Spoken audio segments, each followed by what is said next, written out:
सबों को praise the Lord. परमेश्वर के पवित्र और सामर्थी वचन से आज मैं आप लोगों के साथ कुछ शेयर करना चाहती हूँ, कुछ बात करना चाहती हूँ। और आज मेरा विषय है हमारी निश्चिंतता।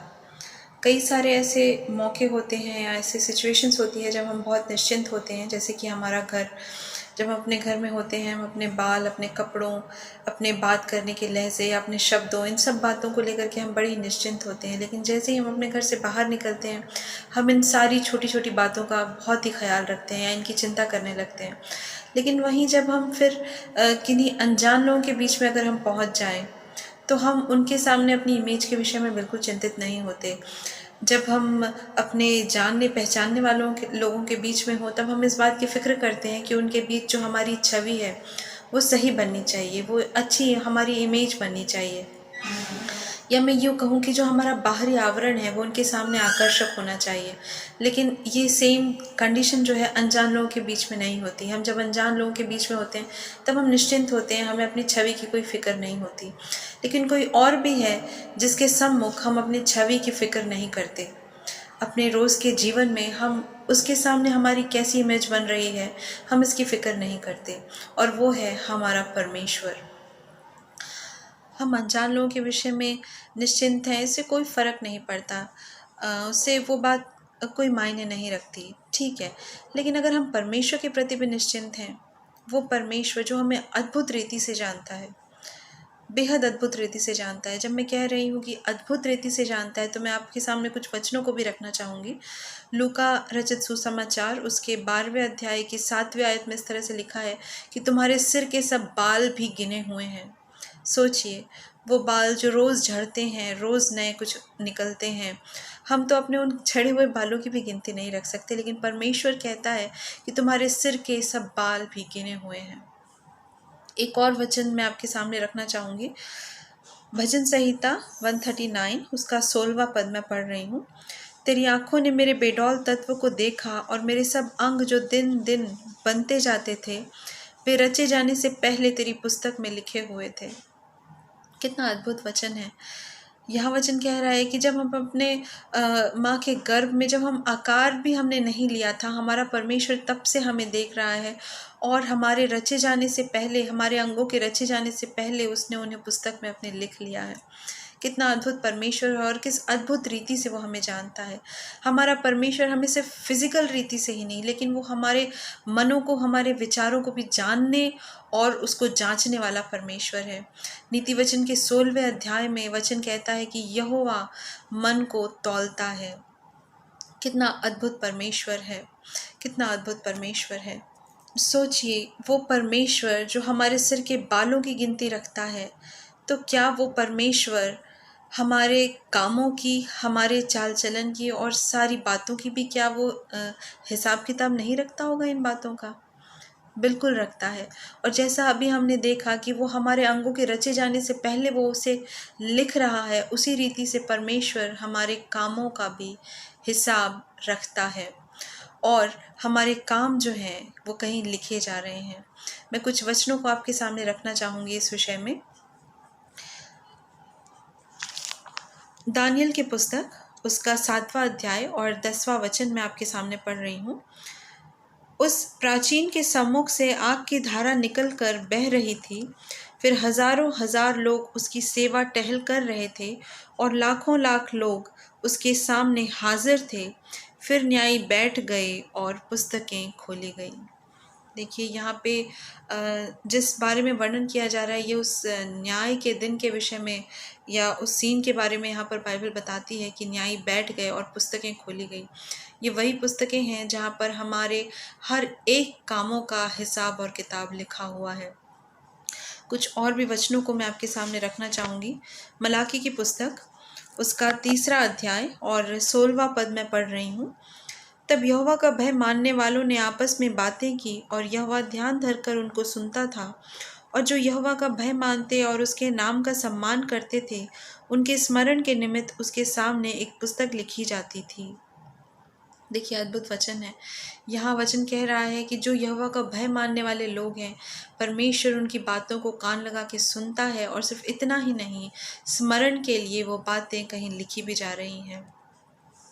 हर एक वो बात, चाहे वो भली हो या बुरी हो हमारे जीवन की, वो परमेश्वर के सामने वो कहीं ना कहीं रिकॉर्ड की जा रही है।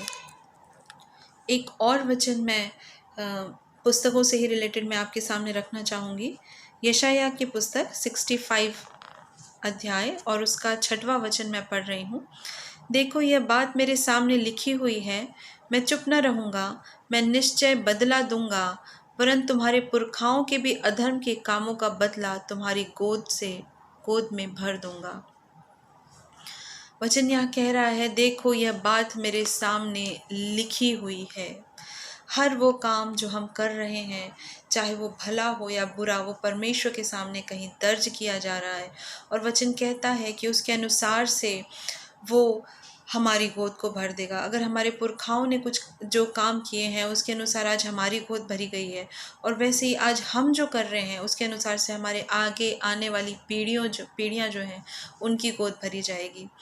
अब वो आशीष से भरी जाएगी या परमेश्वर के श्राप से भरी जाएगी, हमारे काम जो है उन पर निर्भर करता है।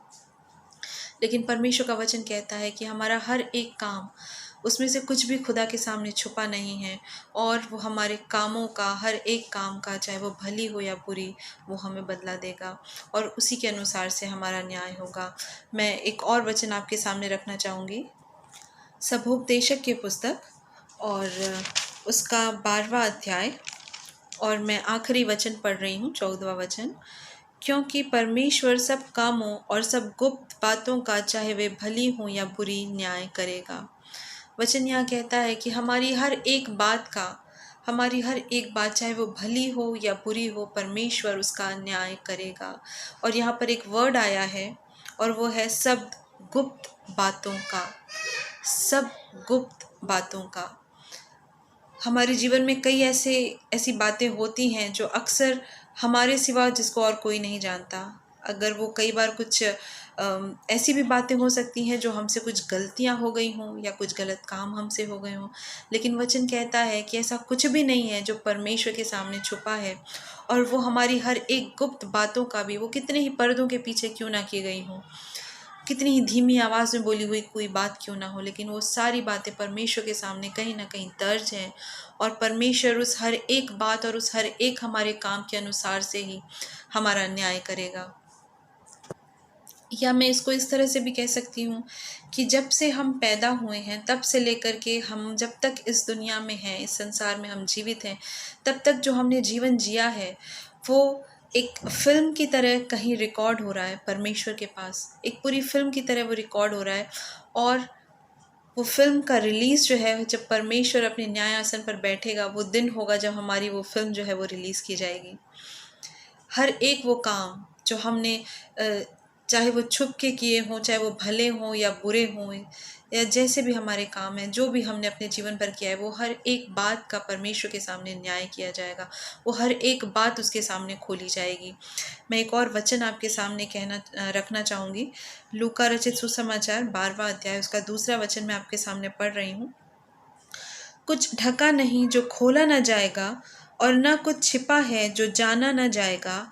इसलिए जो कुछ तुमने अंधेरे में कहा है वह उजाले में सुना जाएगा, और जो तुमने कोठरियों में कानों कान कहा है वह छत पर से प्रचार किया जाएगा। देखिए, परमेश्वर कहता है कि कुछ भी छुपा नहीं खुदा के आगे, और ना ही कुछ छुपा रह जाएगा। सब कुछ खोल दिया जाएगा, कुछ ढका नहीं रहेगा, कुछ भी ऐसा नहीं रह जाएगा जो अनसुना रह जाए, हर बात सुनी जाएगी। एक और वचन मैं आपके सामने रखना चाहूँगी, प्रकाशित वाक्य की पुस्तक और उसका 22वां अध्याय और 12वां वचन है जो मैं आपके सामने पढ़ने जा रही हूँ।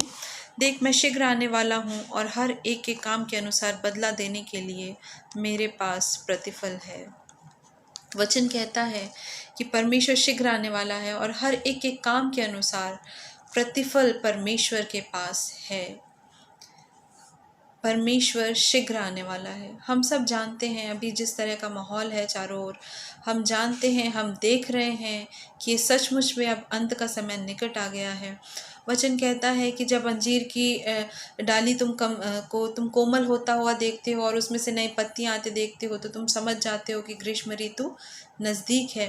वैसे ही जब इन बातों को होता हुआ देखो तो समझ जाना कि मेरा आना बहुत निकट है, या मैं आने ही वाला हूँ, मैं द्वार ही पर हूँ, वचन ये कहता है।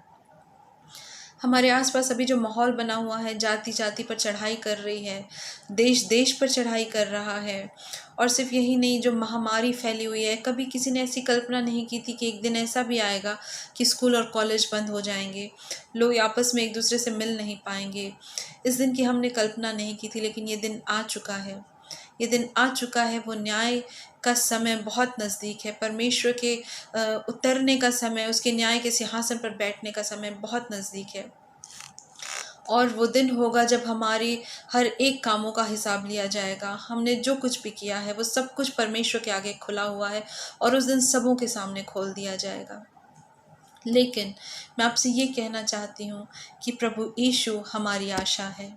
प्रभु यीशु हमारा जीवन है, हमारा मार्ग है हमारे लिए। वो हमने अपने जीवन में कितनी ही गलतियाँ, कैसी ही बड़ी बड़ी गलतियाँ हमसे क्यों ना हो गई हों, लेकिन जिस वक्त, जिस समय हमारे कानों में ये वचन पड़ता है और हम ये जान जाते हैं कि प्रभु यीशु मसीह हमारा उद्धार करता है, वही वो समय होता है कि हम अपने उन पिछले हर एक पाप और अपने हर एक गलत कामों से हम छुटकारा पा सकें।